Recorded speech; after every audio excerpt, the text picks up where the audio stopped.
Om Shri Gurubhyo Namaha. Harihi Om. Sumukhacha ekadantascha kapilo gajakarnakah. Lambodharascha vikato vignarajo vinayakah. Dhumaketurganadhyakshah palachandro gajananah. Vakratundah surpakarno herambah skandapurvajah. Sutyambaradharam Vishnum Kasivarnam Chaturbhujam Prasannavadanam Dhyayet Sarva Vignopasantaye Yasya Virajavatrabhyaha Parishadhyaha Parasatam Vigham Vighanti Satatam Vishvaksenam Tamastraye Gurur Brahma Gurur Vishnu Gurur Devo Maheswaraha Gurur Sakshat Param Brahma Tasmai Sri Gurave Namaha Satchidananda Rupaya Krishnaya Aklishtakarine Namo Vedanta Vedhyaya Gurave Buddhisakshine Krishna Dvaipaya Namjasam Sarva Bhota Hite Ratam Vedabhyabhaskaram Bande Samadhi Nilayam Munim Janmadhyasya Yataha Anvayat Itaratascha Arteshu Abhignahasvarat Tene Brahma Hudayaha Adikavaye Mukhyanti Yat Surayaha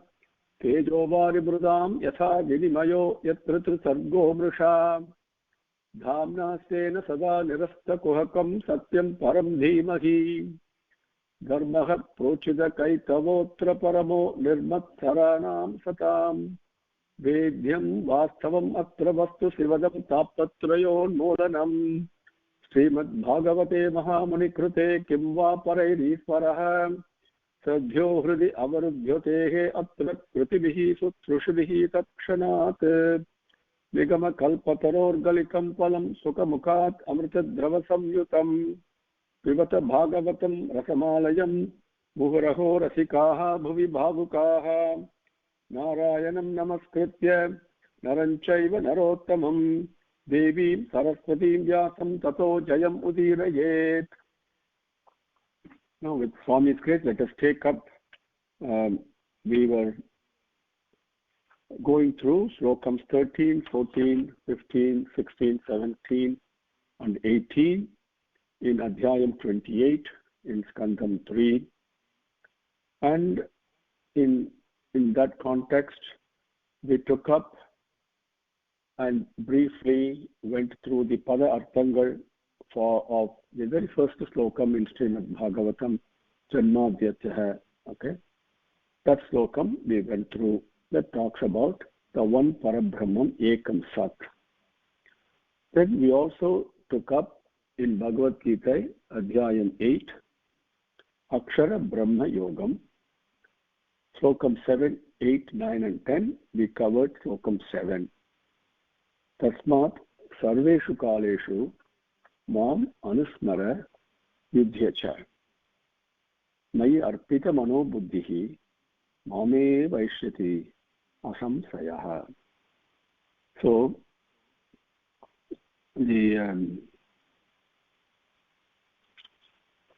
that is the how to do. Then what happens if I do that?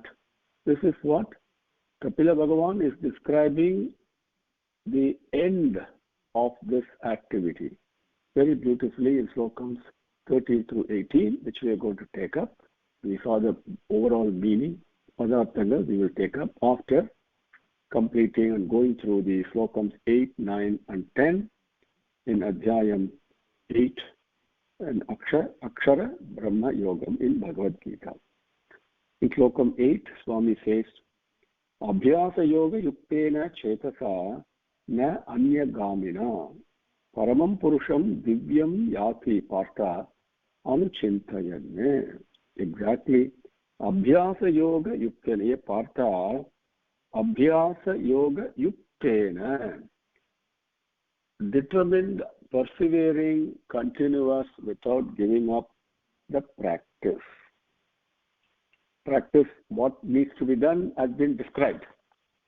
Tasmat sarveshu kaleshu mam anusmara yudhya cha. Right? That is one practice we can follow. Bhagavan also talks about dhyanam, the Ashtanga Yogangal, right? And Yamam and all that, Asanam, Pranayamam, Pratyaharam, Dharanam, and Dhyanam. And the point has been covered. And any practice that I take, okay, automatically is part of this Ashtanga Yoga becomes part of it. It is not like it is separate pathway. If I start Sarveshu Kaleshu Mam Anusmara, if I do that, and also Yudhya Cha means and Yudhya and engage in battle, do my work. If I do both, then automatically Yamam, Niyamam, and my asanam becomes very pleasant and comfortable and easy. Pratyaharam automatically takes place. I don't have to worry about it because mind is focused on Bhagavan. So all other things automatically happen. So that Abhyasa Yoga Yuktena. Yuktena means Yuktam, means something you become very good at, very skilled at.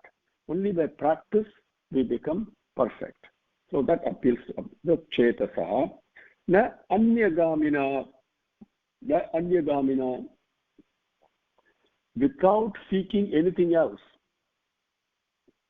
Seriously, nothing else is sought except thinking of Bhagavan.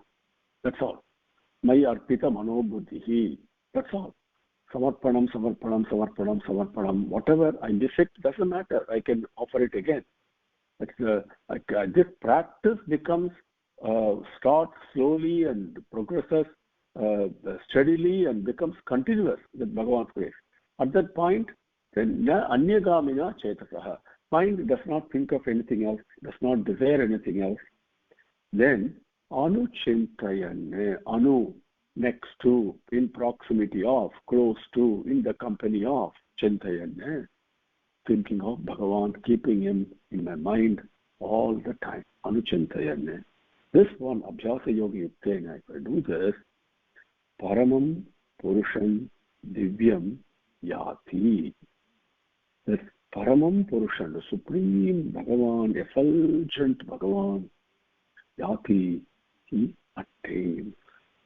That's the meaning of the sloka. This is what described in 13 through 18 in Bhagavatam, in Adhyayam 28. Now, this Bhagavan, this Yati, this Paramam Purusham Divyam, that effulgent entity is so supreme, so close, so compassionate, so peaceful, so benevolent, unbelievable, that Bhagavan is Kavim Puranam Anusasitaram Anoraniyam Sam Anusmaredhyaha Anuchintayan Anusmaredhyaha. That Bhagavan, Smaranam, not only thinking, Smaranam repeatedly thinking, reflecting upon. This is what Bhagavan says in Bhagavatam also. When you go through the stories and glories, the Katha, of Bhagavata Katha, of how Bhagavan appears, how is his Kaustuvam resplendently shining there, the Pitambaram, how soft it is, how is Bhagavan's nails, how is Bhagavan's feet, thinking along those lines. Anusmaredhyaha Sarvasya Dhataram Achintya Rupam Adityavaratam Tamasat Parastvate. Kavim is an exalted name. It means poet. In our ordinary parlance, Kavi means poet. But he is not an ordinary poet. He is a divine poet who has written the divine poem. Very supreme, sacred poem, so sweet poem of each and every one of our lives. Every one of our lives is a divine poem written by him. And not only does he know the previous page, the current page in the book, he also knows what is there in the next page. He has written the whole poem. It is not just limited only to this birth. Don't ever think of it that way. This birth is only one page maybe on this divine poem, because this poem is divine and sweet and madhuram. Your life, my life, each and every one of us is nothing but divinity and Madhuram only. And our life is Madhuram only, even though I don't experience it that way. That is what I must experience. Yad bhavam tad bhavati. But eventually I will. At what time, I don't know. But I think of him, automatically my life becomes sweet. Because it is written by him, by Madhuram himself. So it is sweet. By Parabrahmam, therefore it is supreme. It is Divyam, therefore it is effulgent. That is what our life is. This Kavim, the divine poet. Puranam. Puranam does not mean only ancient, from the Adimulam, even before time was there, Bhagavan was there. So that means we think, my God, there is something in the past tense, isn't it? No. That is our mind's creation. There is no such thing called past tense and present tense and future and all that. No, this is all mind creation. But so what is Bhagavan? This Puranam in my creation is also very ancient, is also ever new. Every moment is Bhagavan ever new. It's always fresh and new. Bhagavan is always youthful if you really look at it. See, think of Krishna, and it never ages. Bhagavan never ages because he is beyond time. So Purana means, and every time I listen to Bhagavan's stories, right, it becomes, I get a new experience. The sweetness, an additional layer of the sweetness opens up. That is Bhagavan. While the story of Krishna going and so-called stealing butter, may be old. It's been recited for so many generations. I hear it when I'm young, and then we share it with our children and other students and everybody. But every time you go through that, you experience something new. Bhagavan is Puranam.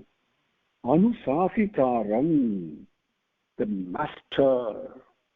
Nothing, not a dot can move without his instruction or willpower or control. The one who has got everything under his inviolable control. He is the one administering everything, so to speak. And the law, he has got only one law. He himself has said, for human beings, okay? For all the other creations, they all follow the rule. The rule of dharma is to give love, receive love. Give happiness, receive love. Parasparam, you must serve each other. That's why the tree serves me, the earthworm serves us in different ways. Everything you see that's interconnected. It's a harmonious complementary function. So it does the function, so it complements some other function and it moves on, like the way the various organs in our body are performing complementary functions. They're all working in harmony, right? There's no selfishness in the stomach or the liver or the brain or the hand, right, or the eye. No, they all work into all absolute harmony. So this inbuilt harmony, this parasparam, is the fundamental mode of operation. This is Mahat Tattvam. But for human beings, Bhagavan has given an extra faculty called Vivekam. The ability to choose is being given to us. Because that extra ability is there, extra faculty is there is also a corresponding law in operation. That law is simply, for every action, there is a reaction. Simple. So if I follow a dharmic thought, the result will be dharmic. If I do an evil activity, I cannot escape its consequence. The reaction will come in an evil way. Now, unlike the Newton's law, which says for every action there's an equal and opposite reaction, which to a large degree is true in the realm of physics, not entirely 100% true. Bhagavan's way of meting out reaction, the paladhata, and Bhagavan himself said, It does not follow the human law, because he looks at my past, my present, my future. Correspondingly, the karma phalan comes through. Very important. And that is also meted out, mitigated by, and edited by Bhagavan's Karunai. Very, very important to understand all this, at least to get a feel for it. So, but at the same time, the law operates inviolable. Nobody, it doesn't matter who it is, nobody can violate this law. Simple. Bhagavan himself has given. I've given you choice. You choose. But correspondingly, the consequences you have to face. That's all. That Anusafitaram, the one who administers and everything under his control. There is not a dot moves. Please understand, Bhagavan himself has said, the distant star cannot shine. A leaf cannot fall without Rama's will. This is such a important thing to keep in mind all the time. All the time. Okay? And with Bhagavan says, I should make effort on that. I should try, and then Bhagavan will automatically grant his anugraham. This is so important to understand. Okay? Anusafitaram. Anoho aniyamsam. Now, anu means atom.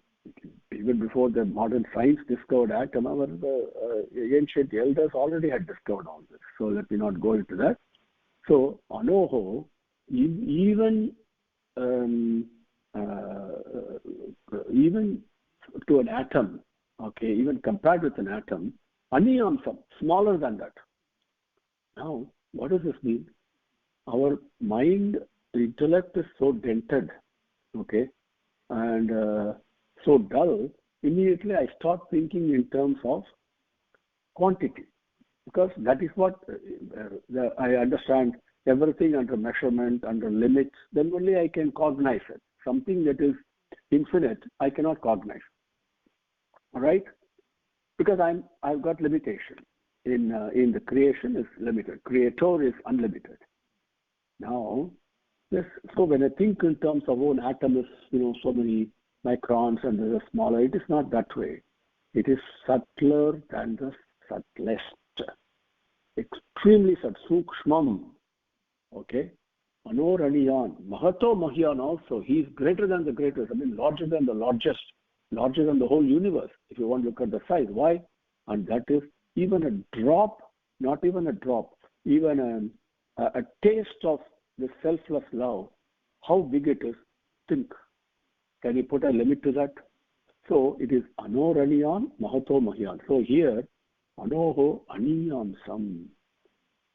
Extremely sukshmam, like what is present in the current coronavirus, for example, which my eyes cannot see, right?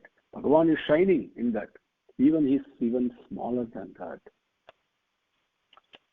Anoraniyam sam, anusmaredhya, that will come to that. Sarvasya dhataram, sarvasya, for everything, dhataram. Now, the dhataram means support. Okay? Unshakable, Achyutaya Namaha, we say. Achyuta is the one who gives absolutely dependable support. Okay? Unshakable, dependable. At any place, at any time, in any way. Okay? Now, how is the support given? Dhataram. Not only physically, the fact that now I'm walking without falling down, like a child, like a baby tries to walk, it falls down, right? Because that's against the law of physics.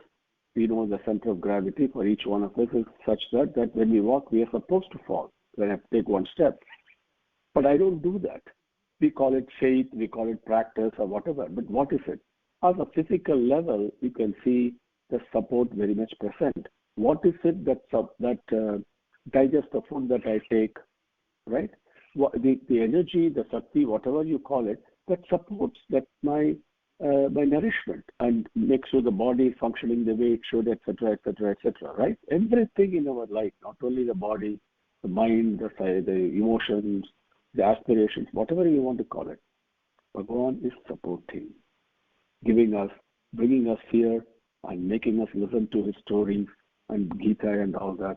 These are all continuous support. It does not come in batches, okay? It is continuous. Even when I myself am not aware, Bhagavan is supporting me, okay? Now, this is on one way that we can relate to. Another way is, what if I get everything I want in life? Is that good or bad for me? Think. What if I want something this minute, this very minute, and I get it? Will that be good or bad? So Bhagavan also, Dhataram also means a Paladhata, the one who meets out the rewards and the results of my various actions. But he's doing it in an extremely supportive way. If the results and rewards of all the papangal I've done in all the previous births and this birth, if all of them were to descend upon me this minute, will I be able to handle it? Think for a second. So he is a Dhataram, supporter, Paladata, who decide when to give, what to give, how to give. And he never, Avatar Purushan, Bhagavan Swami himself has said, Bhagavan never gives me or you a challenge or a burden or a suffering or whatever we call it, more than what I can handle. This is very important to understand.